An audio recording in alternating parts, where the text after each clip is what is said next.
First match, as Jordan does well there to get it back to Westhuizen as she was falling out of court.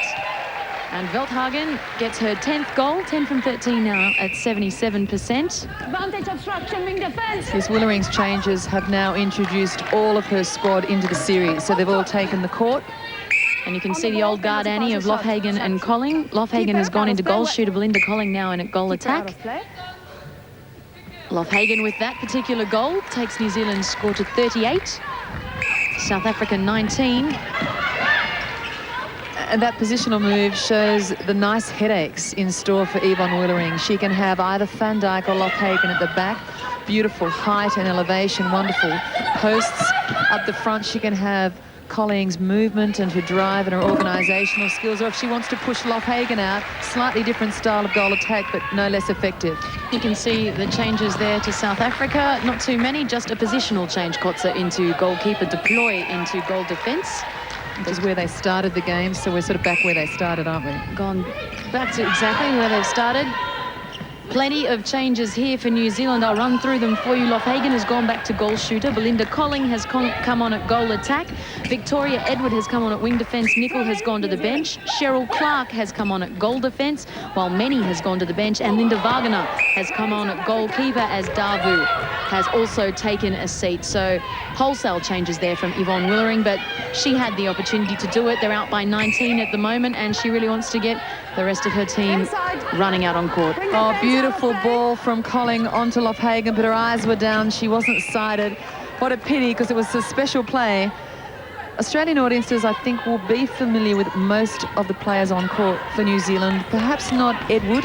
Victoria Edward, one of the new recruits to the line, has big raps on her. She's come out of New Zealand's National League competition, putting in a fine performance at wing defence. Cheryl Clark, I think they've seen glimpses of. And Harper, of course, former New Zealand 21 and under captain, is just as comfortable in goals as she is at wing attack. New Zealand throw in. This side.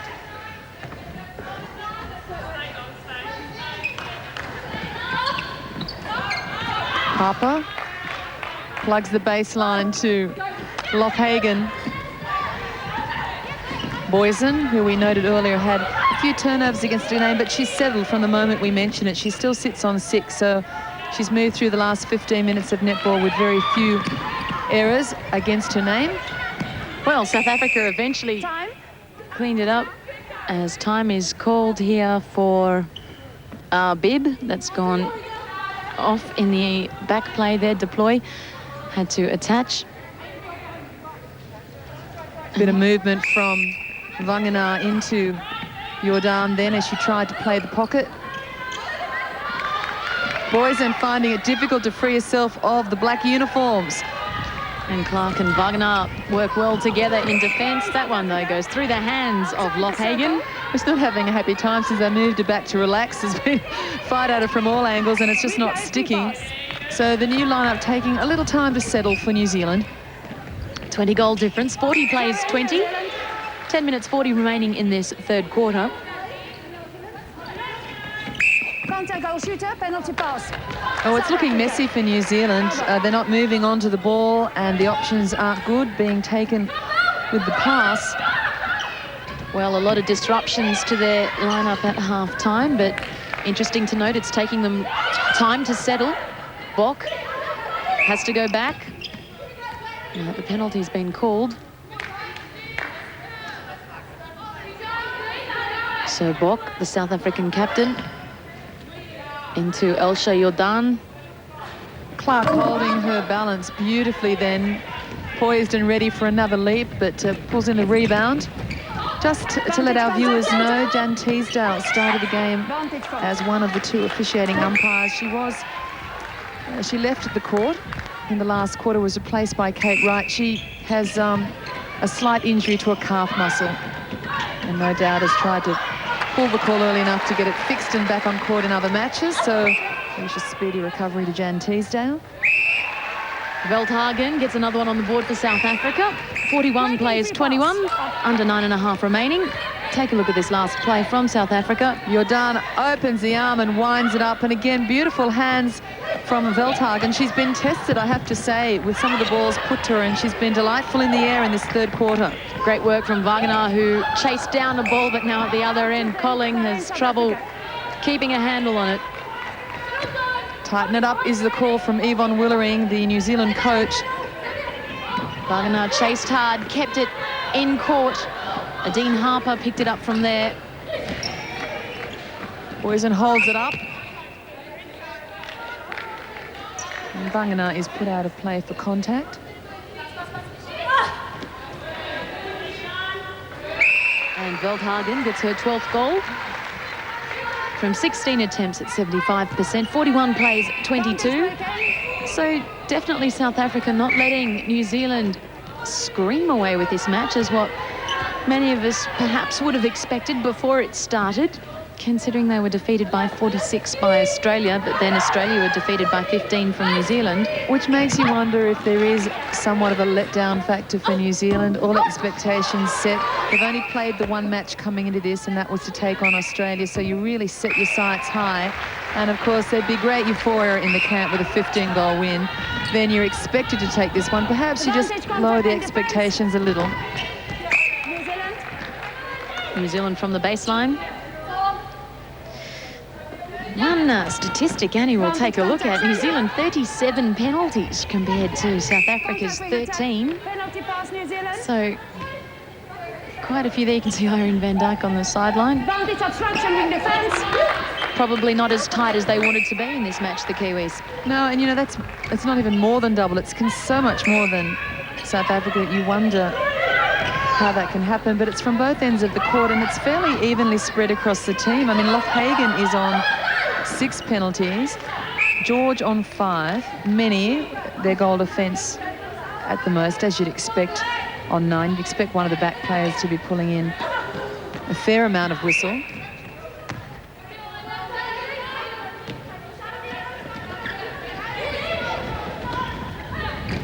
You can see South African stats for shooting on your screen now. 71% and 85%, Westhuizen and Jordan.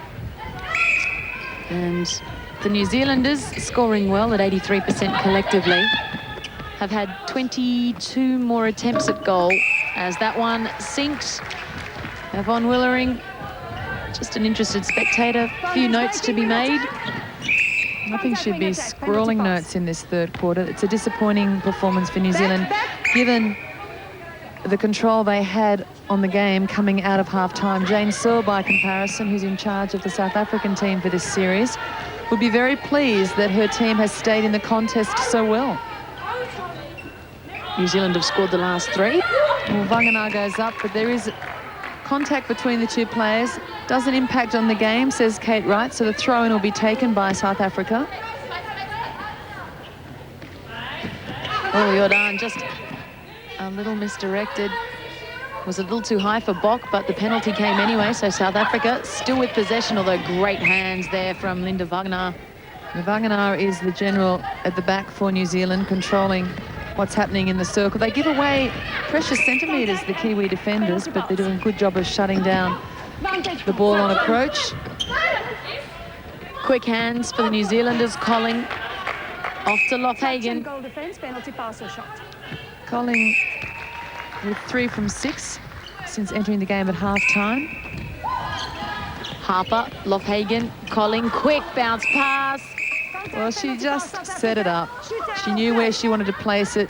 Loughagen has some assistance into the post and comes away laughing.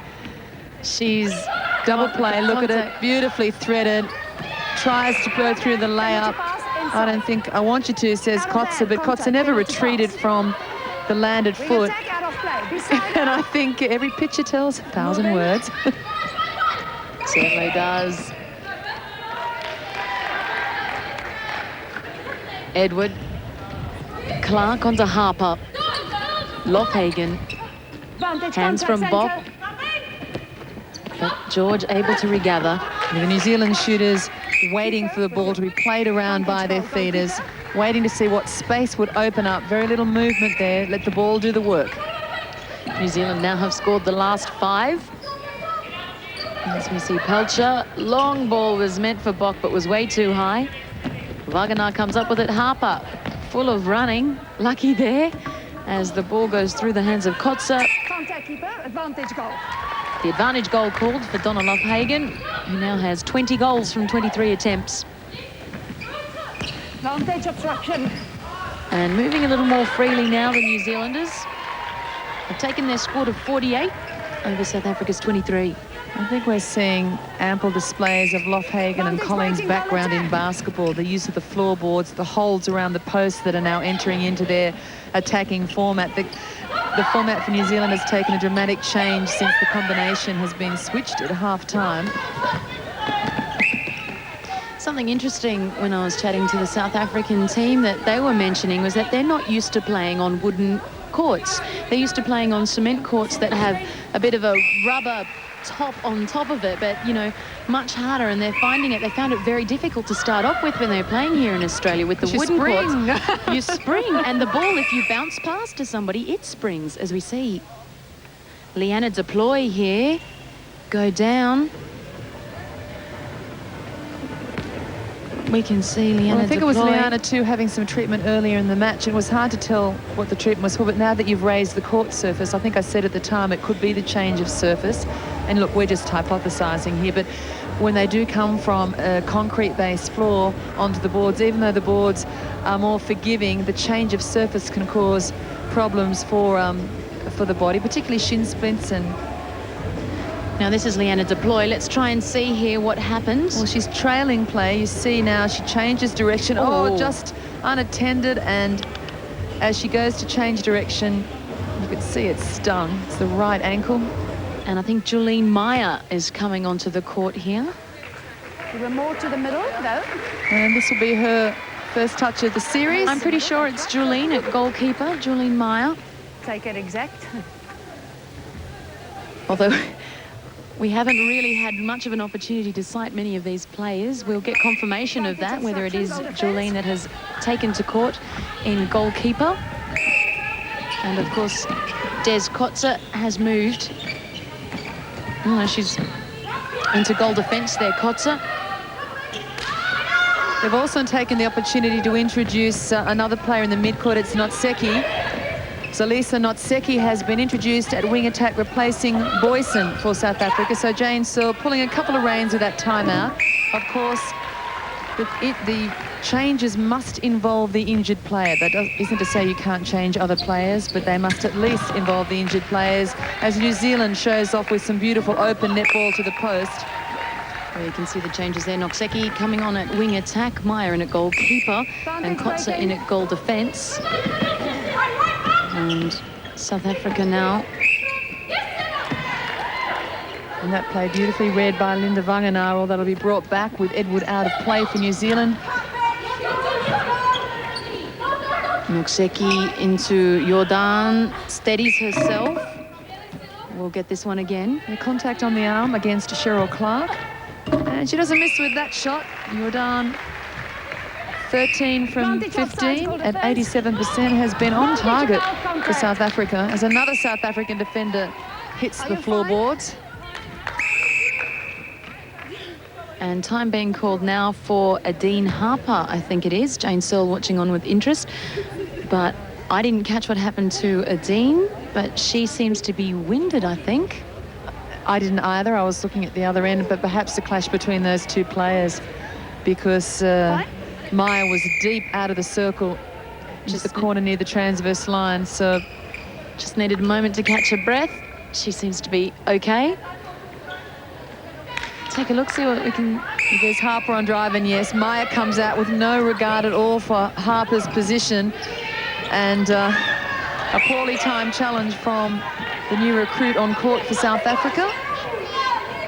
Bock uses the height of Veldhagen, but it goes against Jordan. So Wagner now for the Silver Ferns. Clark off to George now, using Loughagen.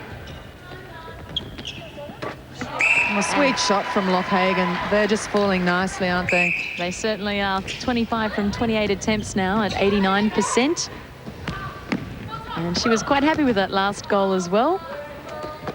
That was wonderful speed along the baseline then too from Loughagen. She stayed wide right to the end, left the circle absolutely free for Colling, and then just bolted the baseline straight past a defender. Loughagen with her 26th goal, shooting now at 90%. 54 plays, 25 South Africa as we're under a minute remaining in this third quarter. Bok onto Jordan. Sweet shot from Elsha Jordan. 14 from 16 at 88%. South Africa shooting at 79%, but the difference, again, the attempts, the possession, as we see Colling. Oh, that one doesn't drop. And Kotze comes up with it. Nokseki goes through the hands there over the sideline as we come up to the final 10 seconds of this quarter.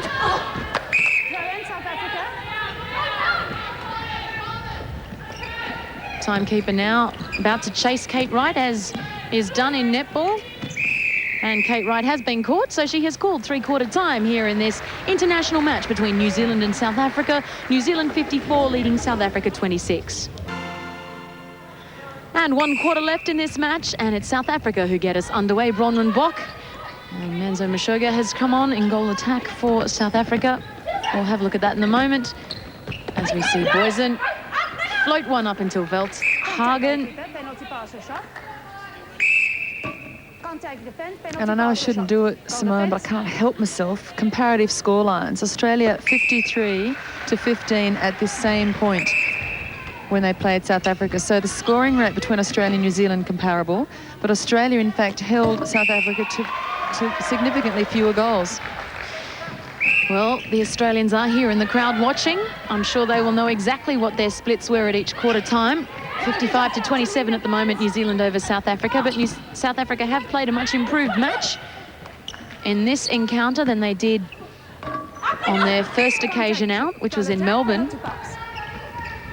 But it's all a matter of getting plenty of playing time, match time together as well, working out their combinations. And as we have previously mentioned, they're working with a new coach in Jane Searle. She's only a temporary coach.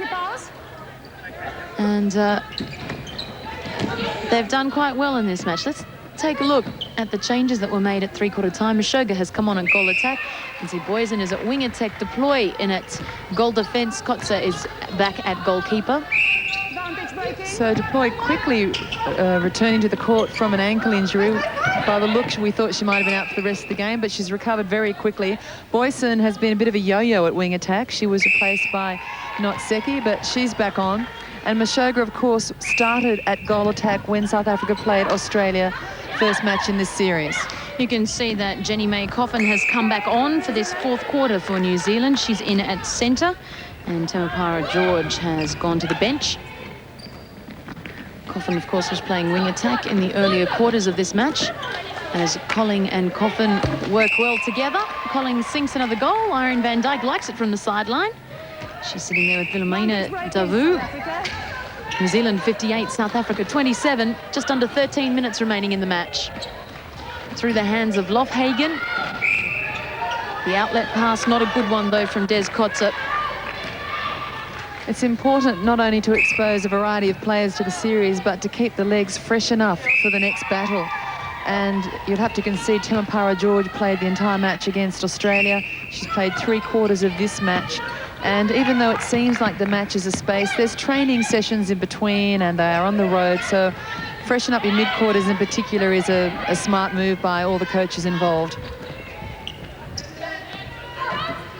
And different conditions as well, as you see a great goal there from Mashoga. The Kiwis started off in Queensland. As we take a look at the quarter by quarter, 18-9 in the first quarter, 35-18 it was stretched to by halftime, 54-27 by three-quarter break. And our current score is 59-28. What I was about to say was that New Zealand started off on the Gold Coast when they came out here to Australia, got some sun, caught some rays, headed down to Melbourne. Melbourne wasn't too bad. It was quite warm. We've headed to Canberra. Canberra's freezing and it's raining. They're horribly confused, aren't they? They are horribly confused.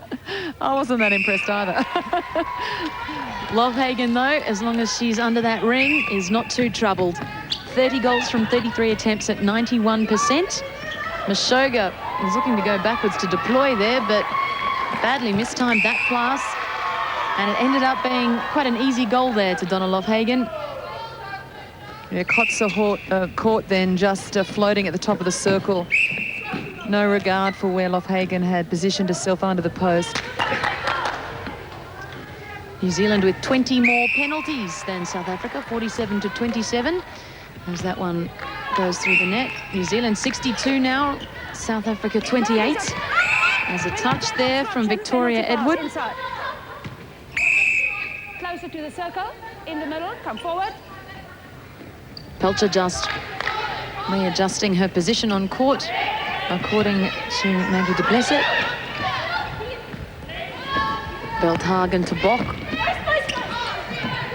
Bock out to Boysen. Advantage obstruction, wing defense.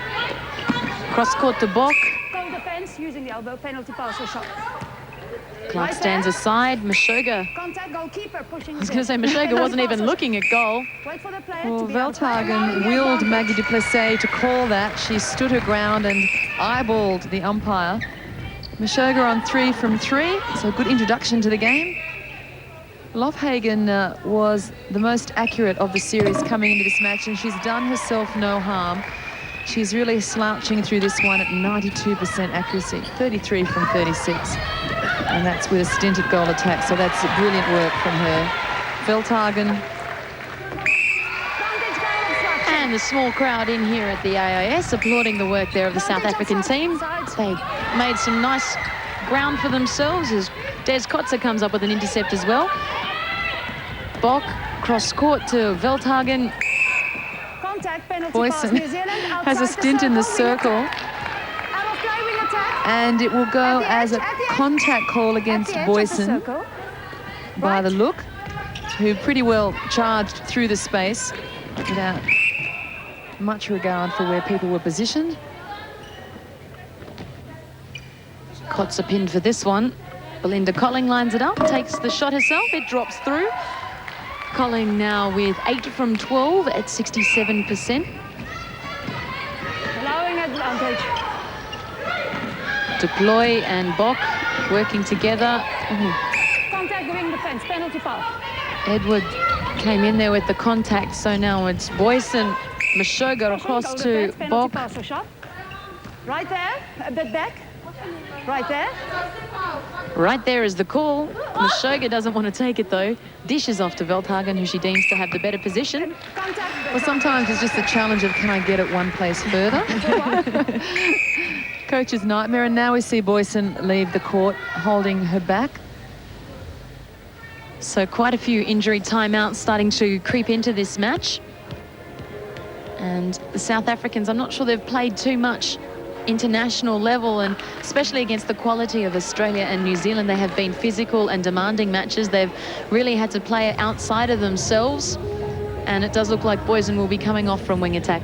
To be honest, she's been a little undisciplined since she re-entered the game. That last play of hers was never on.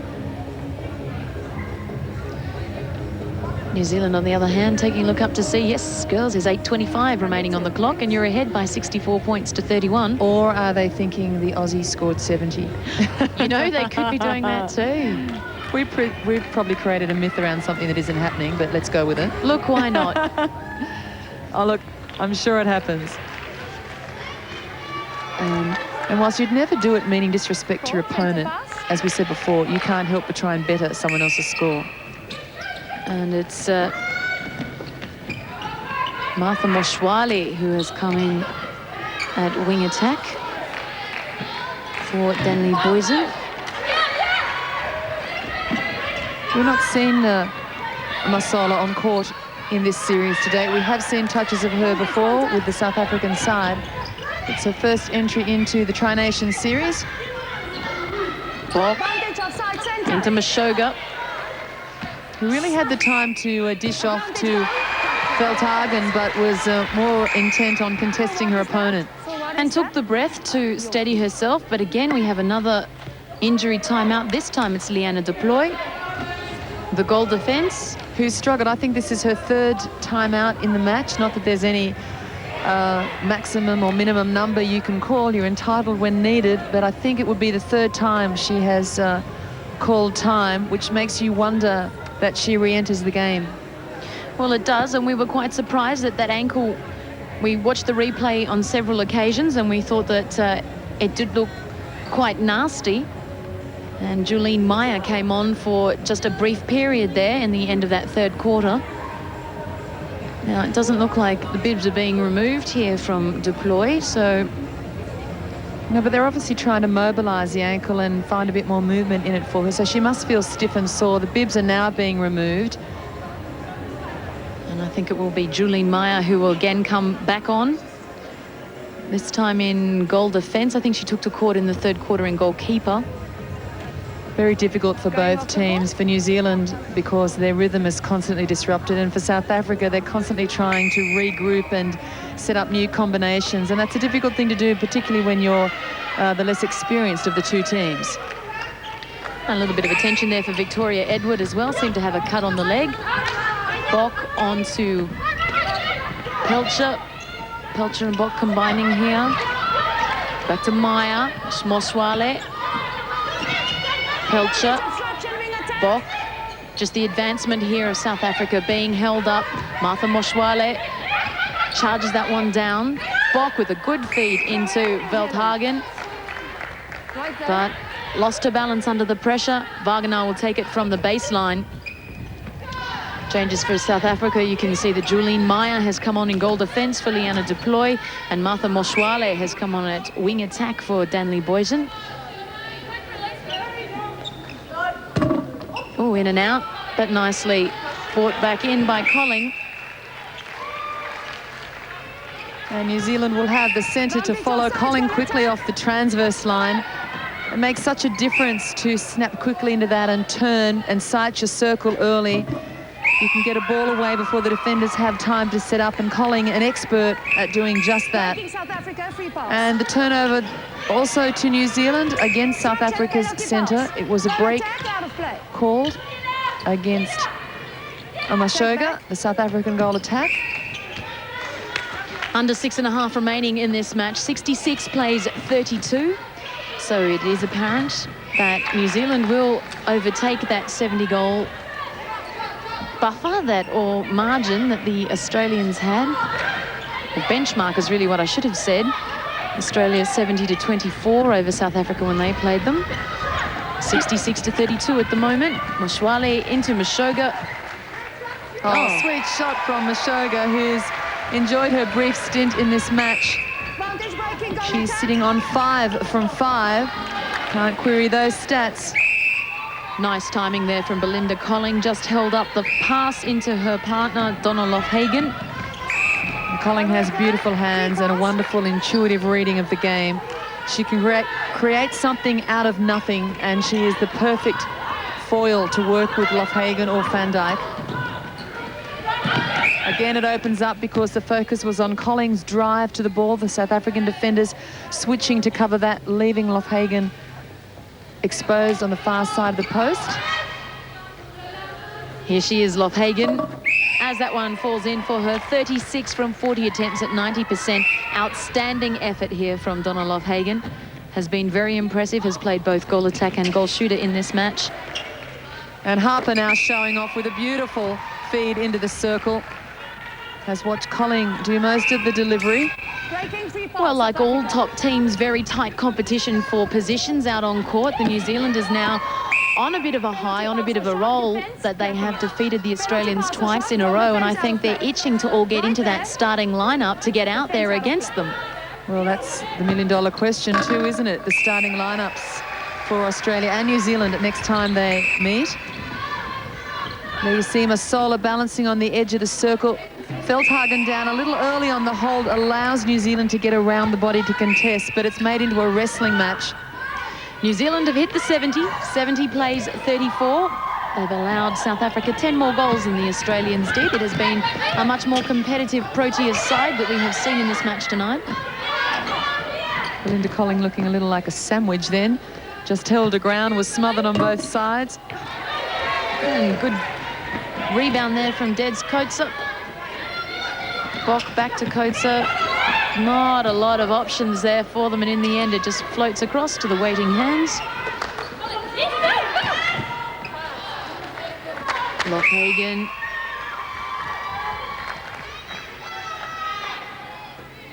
71 plays 34. Coming up to 3.5 remaining in the match. And Westhuizen off target on that one. Just drops her percentage now down to 89%. But really has been so accurate all evening. The New Zealanders shooting at 83% as compared to 81% for South Africa. 86 attempts, though, at the post for the Silver Ferns. The Proteas only 42 attempts. And those stats probably sit a little poorly in the Australians' throats because it was in the shooting department. I think they're quick to admit that they let themselves down with respect to accuracy. And with both these nations shooting in the 80s, Australia knows they have the potential to do that and will need to take the remaining match against New Zealand and to keep good form against South Africa. Westhuizen dishes off to Shani Westhuizen. Right there. And Westhuizen brings up her 15th goal from 21 attempts. That's 71%. 2.5 remaining, 71 plays 35. New Zealand over South Africa. Moswale off to Pelcher. And we shouldn't underestimate or write off the improvement in South Africa. 24 they scored against Australia, and they already have 35 on the board with 2 minutes remaining. 10, 11, 12 goals at this level is a significant improvement for a country in their position. So well done, South Africa, to make some inroads into the world number 2. And it's only been, what, 2 or 3 days? Well, gee, at that rate, we're in trouble at the end of the week. Don't say that. We are indeed. Make sure you get out to the matches in Sydney. One on Friday night, one on Saturday night. If you can't, make sure you tune into our coverage. We have 2 matches of Tri-Nations on Saturday. We have one on Sunday morning at 9:30. That's the one we're all waiting for, 9:30. Sunday morning, Australia again take on New Zealand. And I get the feeling there's going to be a bit of feeling in that match. The Australians quite embarrassed by the scoreline, and I think they really want to come out and give a much better showing in that game. 74-35, coming up to a minute remaining. I have to query that footwork call. I thought Harper preempted that she was about to step and got the ball away just in time. It wasn't a pretty offload, but I thought it left the hands before the foot came down. Pelcher, good ball onto Moswale, and she screamed as she let it go, Martha Moswale. She knew that it was heading into Silver Fern hands exactly where she, well, not exactly where she wanted it to go. But now Julian Meyer has come up with some good hands. Well, Clark's one of the smaller of the New Zealand defenders and perhaps not as threatening on the high ball, but certainly knows how to shut down the front and cut off a pass. Bock. Westhuizen wants to improve just a little bit more that position. Shani does just that, gets the goal too, her 16th of the match. 16 from 22 at 73%. Under 30 seconds now remaining. South Africa with the centre pass. Penalty pass, South Africa. Goal defence out of play. Clark is out of play. There where the goal defence is. And Pelcher brings it across. Westhuizen into Westhuizen. Shooting accurately, South Africa, we have said that when they get the ball, as the dying seconds of this match continue over the baseline. There is full time here at the AIS Arena in Game 3 of the Tri-Nations Netball Series. This game between South Africa and New Zealand.